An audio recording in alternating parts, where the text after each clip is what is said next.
This is a terrible thing to say, but it's true. It's young men such as you, 18 to 25 years old, who are doing most of the killing. You, American boys, airmen, soldiers, sailors, civilians, Marines, college boys, you're killing your own people and yourselves. You are killing American women, American men, American children, not with guns, with automobiles. In the next 365 days, you are going to cause about 500,000 automobile accidents. That's more than 1,000 accidents a day. Now get this. In the next 365 days, young men of your age will be in at least 11,000 fatal accidents. That means at least 30 people killed each day, every day. Yes, I know. Every one of you is sitting out there thinking, well, it won't happen to me. Or you think it'll happen to somebody else, maybe to the man sitting next to you, but not to you. You drive too well to have an accident. You're too quick, too experienced, too smart.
Wish I could cut it like that. Oh, it takes years of experience, dear. Mike's been taking dancing lessons on Midnight Oil. Oh, and he told me he was taking engineering. He tells all the girls that. He wants them to think he's a natural dancer. You men could do it too if I let Jane teach you. But I won't. She's all mine.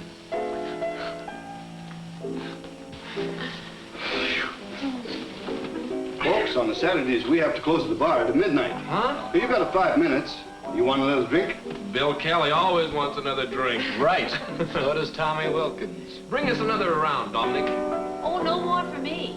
No, I'm up to my ears in ginger ale. 3 whiskeys and soda. Okay, Mr. Adams.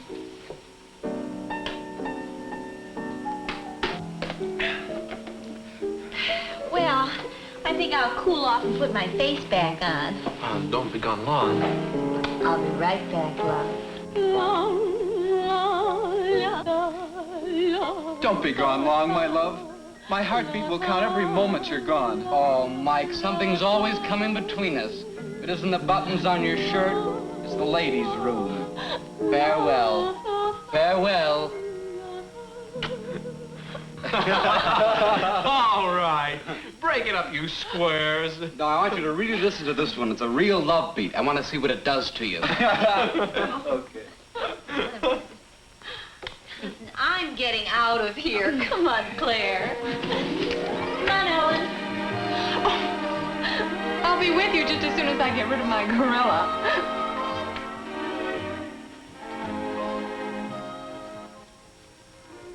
It's been such fun having you with us, Claire. I only wish Tommy discovered you sooner. I do, too. Jane, how are you going to manage to get married and go to college at the same time? That's simple. As soon as Mike gets his discharge, he's going to engineering school at State Tech. He's already been accepted.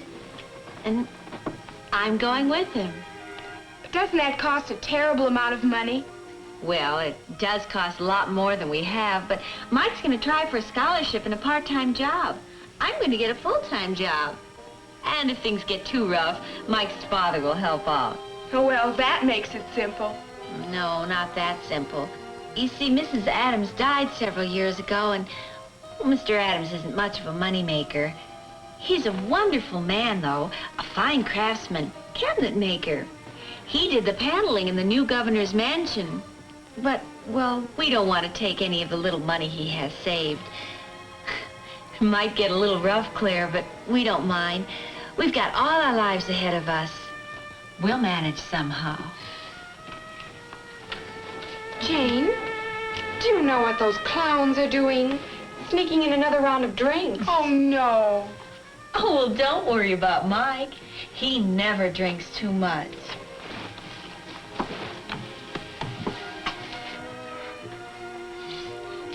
Thank you, boys. Come again. Well, here's to the road. Hip hip. And long life. Mike, please don't. I don't want to be stuffy, but, well, don't you think that... Yeah, I get it. I've had enough. I'll leave it for Dominic. For Dominic? I paid for it. Go ahead and drink it. Here's mud in your eye. Oh, let's go, Irish. Okay.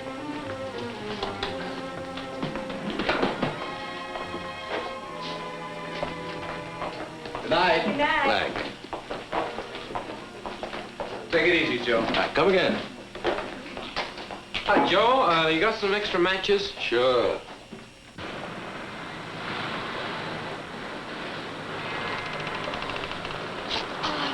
Isn't it beautiful? What a night.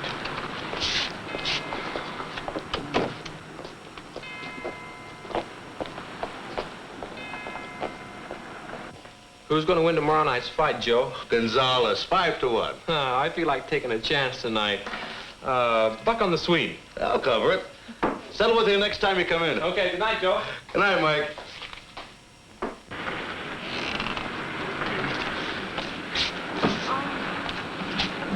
Yeah, I hate to waste all this moonlight. You want to stay out all night? Well, not all night.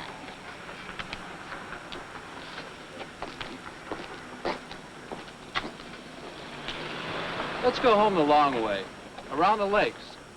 The longer, the better. We could go by way of Lakeview. It's only 18 miles, and then come back around the lakes. Go stop by Jerry's for a hamburger. I can't do that. I'm sorry, but I have to go home now. Oh, no, you don't. We always go home the long way around. It's too early to go home. Well, what's the matter, Claire? Scared? Of course not, Bill. It's just that, well, my brother was killed in an automobile accident 2 years ago. Just joyriding. How awful. My mother gets almost hysterical if I'm not home by midnight. Why don't you call her up? Tell her Mike's driving. He's the best driver in the base. Tell her I've been driving since I was 12. Tell her I've never scratched a fender. I can't go. I'm sorry, I don't want to spoil the party, but I just can't go. Claire, you do what you think you should. Hey, wait, I remembered. I planned on doing a little snuggling with Claire, alone in the back of a taxi. See you back at the barracks. Hey, taxi! Thank you, Johnny. The moon's waiting. Come on, Billy boy. Coming, baby. See you next week, Claire. He's a nice guy, isn't he? See you later.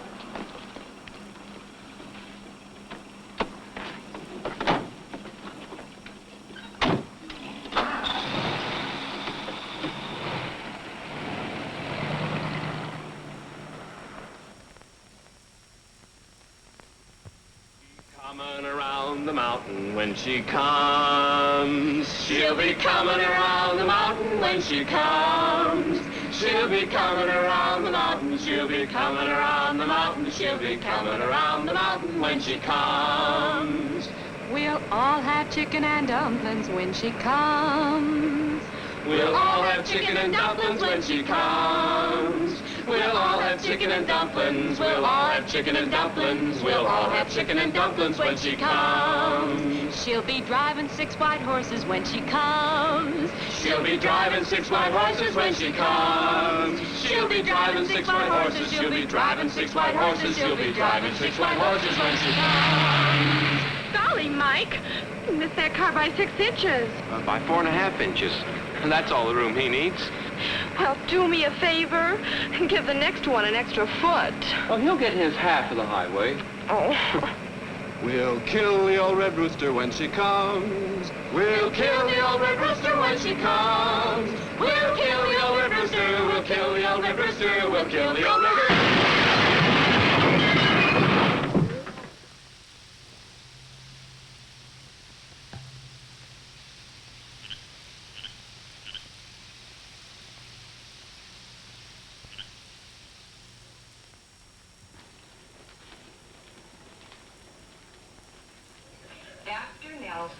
Dr. Nelson.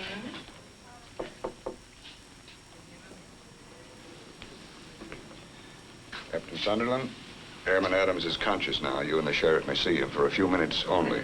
Sorry, no other visitors. Oh, but Doctor, this is the boy's father. He's driven all night just to get here. Oh?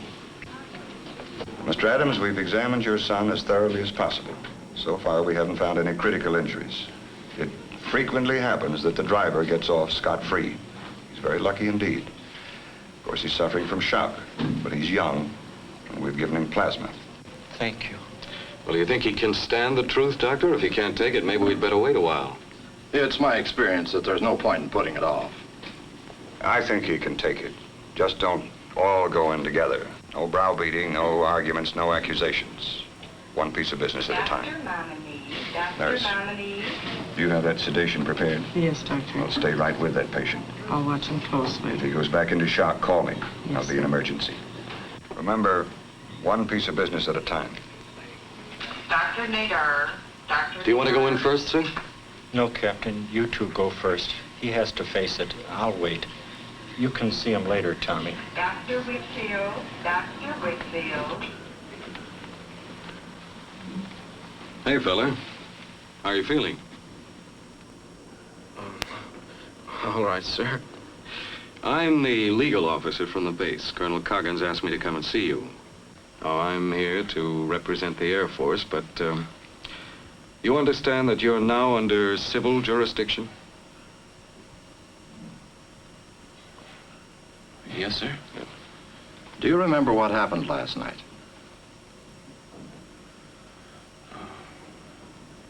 Well, partly. We had a couple of beers in a tavern, and we were dancing. Wait, son. According to the bartender and the waiter, one of the girls had plain ginger ale. The other two had 2 beers each. You had 4 bourbon whiskeys. Airman Wilkins had 5. And Airman Kelly had 6. Yes, sir. But I wasn't drunk, sir. Honest. We just drove home. We were singing, telling jokes. You were singing, telling jokes, driving 60 to 65 miles an hour.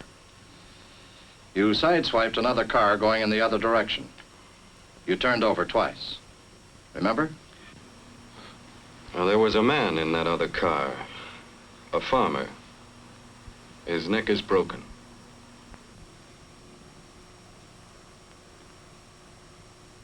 Now, in your own car, the girl, Ellen Baudet, well, she had the same kind of luck you had.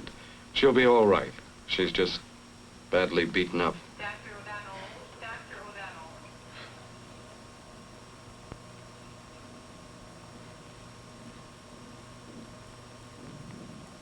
about Jane? Jane Nielsen is alive, but she's in very bad shape. Well, tell me. Well, her left arm and shoulder are fractured. She has a concussion of the brain. And her right leg. What about her leg? What about her leg? They'll have to amputate.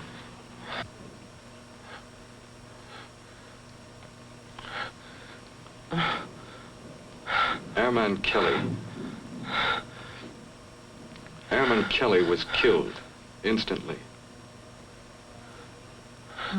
There's just one more thing, son. Then we'll go. You are hereby summoned to stand trial before Judge Francis Hostetter of the Criminal Court of Lafayette in the County Courthouse at Centerville 60 days from this date. The charge is manslaughter.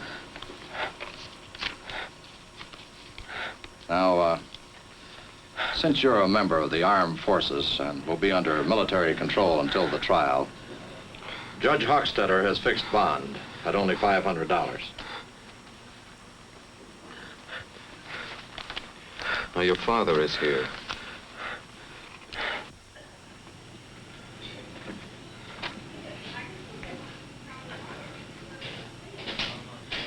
No, don't come in here. You don't know what I've done. You won't want to see me. Get out. Don't go away. Hello, Mike. I know what you've done. Go ahead, boy. Let it go. Get it over with. We have a lot to face up to. You and I both. You and I both.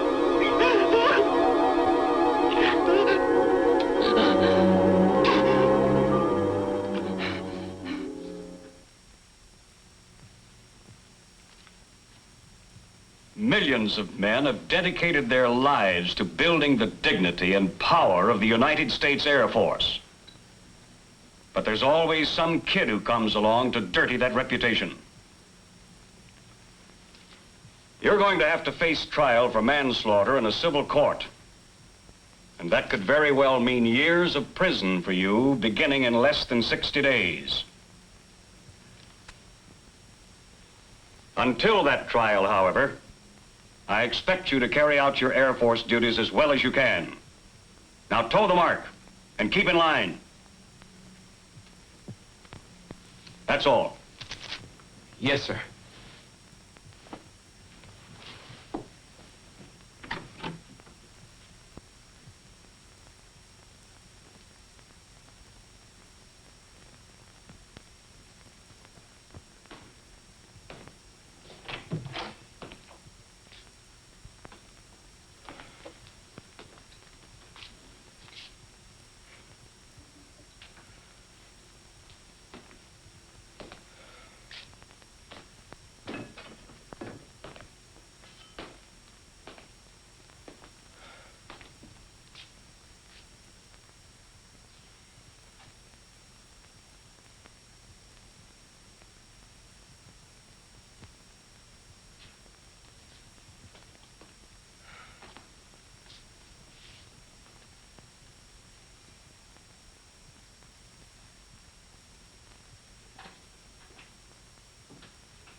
Mike. You're looking better. Much better. Coming right along, aren't you? You should have punched me in the jaw, Tommy. Look, like I told you in the hospital, you weren't drunk. It was an accident. I only left you to go along with my girl. Sorry. I'm just looking for some kind of an excuse. How's your father? He's gone home. He'll be back for the trial. There's a great little guy. Yeah. And this'll kill him, too. You'll see. Hey, Mike's here. Mike, yeah? Hey, it's good to have you back. Thanks, John. Hi. Is there anything we can do? Nothing, Harry, nothing. What happens now, Mike? I sweat it out till the trial. Dad, I give him the works. You creep. It could have happened to any one of us. Keep your mouth shut. You mean I should never talk about Kelly again, my friend? Kelly was my friend, too. But so is Mike. So keep your mouth shut. Look, Mike, don't let it get you down, huh? It happens to a lot of people. Why, I had a friend at home who was driving drunk when he... As you were. How you doing, Adams? Okay, sir. I understand you reported to Colonel Coggins. Yes, sir. You were supposed to report to me, too. Yes, sir. I'm sorry. Forget it. You're in enough trouble. But somebody's got to take care of Bill Kelly's personal effects. I already did that, sir, with Jones and Sergeant Clark. Okay. Now, who's going to take Kelly home? His best friend is supposed to go along with the casket.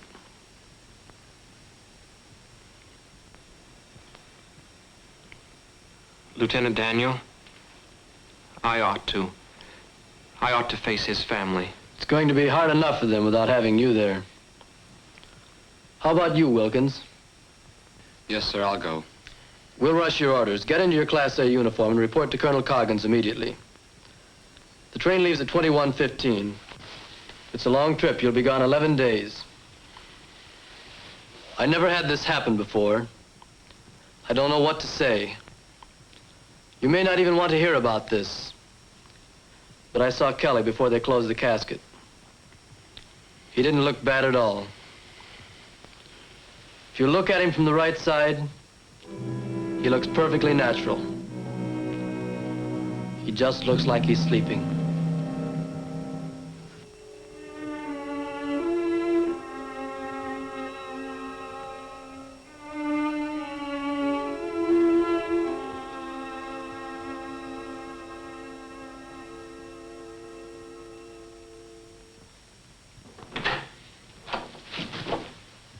Tommy. How's the man, Mike? Fine. It's good to see you. How's the trip? Say, you're healing up just fine, aren't you? Sure. Sure. Well, did you get Bill home all right? Yeah.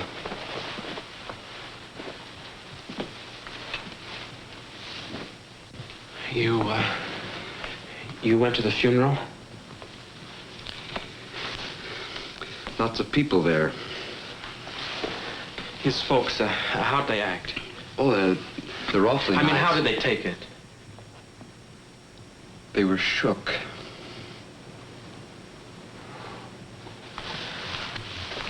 Did they get my letter? Yeah. Well, what'd they say? I can't remember everything. Tell me the truth. I gotta have the truth. Tell me exactly what happened. His father tore it up and threw it away. That's exactly what happened. What did you expect? Now, how's it with you?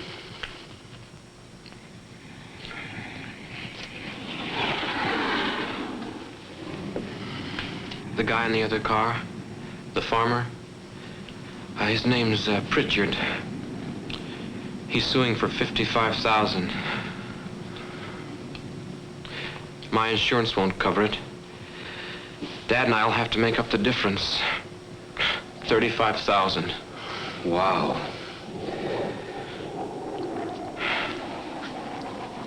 Did you hear anything about Jane? No visitors allowed. I phoned the hospital. I said I was a friend. She's recovering from a brain concussion. But she'll wear her arm and shoulder cast another 2 months anyway.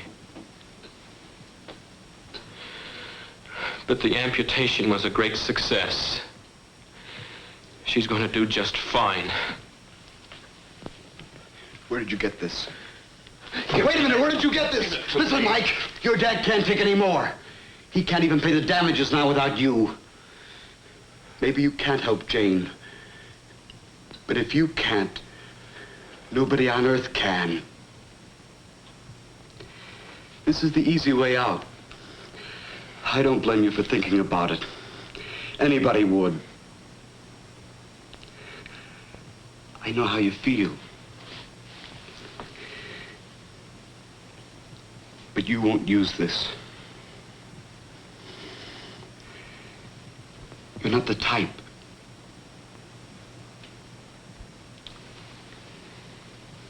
Here.